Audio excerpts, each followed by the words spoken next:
High guys, welcome back to কীর্তনু ব্লগে। আপনাদের সবাইকে স্বাগত। আপনারা সবাই কেমন আছেন? আশা করি আপনারা সবাই অনেক অনেক ভালো আছেন। আমিও ভালো আছি। আর দেখুন আমরা সবাই কোথায় চলে গেলাম আজকে কিছু অনুষ্ঠানে। তারপর অনুষ্ঠান থেকে বাড়ি ফিরে এই যে দুজনকে দেখছেন, এই দুজনকে তো আগে খাওয়াতে হয়, তারপরে সোজা বেরু আমরা তিনজন মিলে ভারত ভ্রমণে বেরোই মাঝে মধ্যে। যেখানে মন চায় বেদুইনের মতো আমরা দৌড়ে বেড়াই। কখনো বড়দি ভাই, কখনো ছোটদি ভাই, কখনো আমি। এই নিয়েই আমাদের জীবন। আমরা চলে এসেছি মন চাইলেই দৌড়ে বেড়ানো। দেখুন নদীটা, একটা কথা কদিন ধরে ভীষণ ইচ্ছে করছিল আপনাদের সাথে শেয়ার করি, আর এদিকে আমার দিদি ভাই কিন্তু বলতে গিয়েও কুণ্ঠাবোধ করছিলাম। ঢং করছে। অ্যাকচুয়ালি এই এখনকার দিনে, ছেড়ে যাওয়ার দিনে হাত ধরে রাখার মানুষ খুবই কম এখন। শুধু কিন্তু ছেড়ে গেলেই ঠকানো হয় আর না, সেই সাথে কখনো কখনো বাকিদেরও দেখিয়ে দিই আপনার পাশের মানুষটা আপনার পাশে থেকেও কিন্তু ঠকায়। টাটা। হাতটা ধরে রাখে কিন্তু মনটা রাখে অন্য কোথাও। দিনের পর দিন মিথ্যা আশার গল্প শোনায়, ভবিষ্যতের স্বপ্ন আঁকে। আর তুমি কতই না বিশ্বাস করার বুক ভরা ভালোবাসা জমাও, এই বুঝি আমায় ভীষণ ভালোবাসে। হঠাৎ একদিন বুঝতে পারবে সব কিছুই ছিল অভিনয়। সব বলতে গেলেও আটকে যাচ্ছে।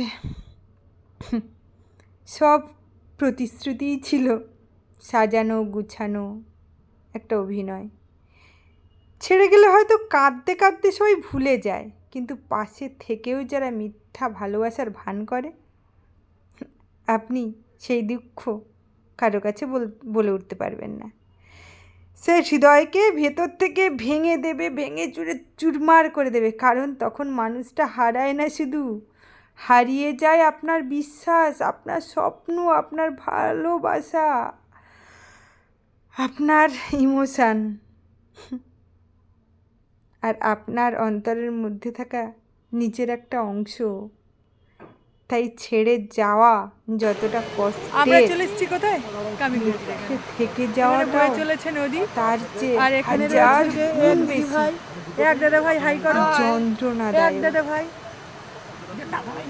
আপনারা আবার বলবেন কিছু বলো। যন্ত্রণাদায়ক, কষ্টদায়ক যন্ত্রণা, যেটা আপনাকে কন্টিনিউ দিয়ে যাবে। আর ব্যথা বা কষ্ট, যেটা আপনার কোথাও পড়ে গিয়ে ব্যথা লেগেছে, হাত দিয়ে চাপ দিচ্ছেন, সেই জায়গায় স্পর্শ করছেন, ব্যথা করে উঠলো, হা, ওটা হলো ব্যথা। আর যন্ত্রণাটা আপনারকে প্রতি মুহূর্ত হাজার হাজার হাড় ভেঙে যাওয়ার মতো যে যন্ত্রণা হয়, সেই যন্ত্রণাটা দেবে। আমি জানি না, বোঝাতে পারছি না, হয়তো আমার মাথা ঠিক নেই, খুব সুন্দর যাই লাগছে হোক, দেখতে, দেখুন। হয়তো বলা উচিত নয়। তো এইভাবে আমরা তিনজন মিলে যখন মন চায় বেরিয়ে পড়ি আর নিজেদেরকে আনন্দ দেওয়ার চেষ্টা করি। কারণ তিনজনই বেদুইন মানুষ, যেখানে মন চায় সেখানেই চলে যায়। হয়তো আমারও জীবনে এমন একটা অধ্যায় আসবে যার প্রতিটা লাইন আমাকে নয়, তোমাকে কাঁদিয়ে ছাড়বে। যে গল্পটা একসময় স্বপ্নের মতো ছিল, সেই গল্পটাই ধীরে ধীরে অভিমানের বইয়ের মতো হয়ে যাবে। কিছু মানুষ আছে মায়া বাড়ায়, আপনার অভ্যেস হয়ে যায়, তারপর নিঃশব্দে বদলে যায়। হয়তো জীবনের কিছু অধ্যায় শেষ করার জন্য নয়, শুধু মানুষকে বদলে দেওয়ার জন্য। ওই যে শরৎচন্দ্র চট্টোপাধ্যায়ের কিছু উপন্যাসের উপসংহার মাত্র। কি আর করা যায়, কিছুই করার নেই। এইভাবে জীবনটাকে এগিয়ে নিয়ে যেতে হবে, চড়াই উতরাই আসবে জীবনে।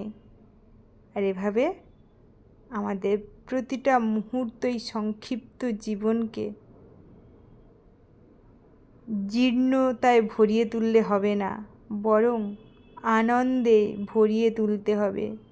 স্বতঃস্ফূর্তভাবে প্রতিটা মুহূর্তকে অ্যাকসেপ্ট করতে শিখতে হবে, সেটা সুখ হোক, দুঃখ হোক, আনন্দ হোক।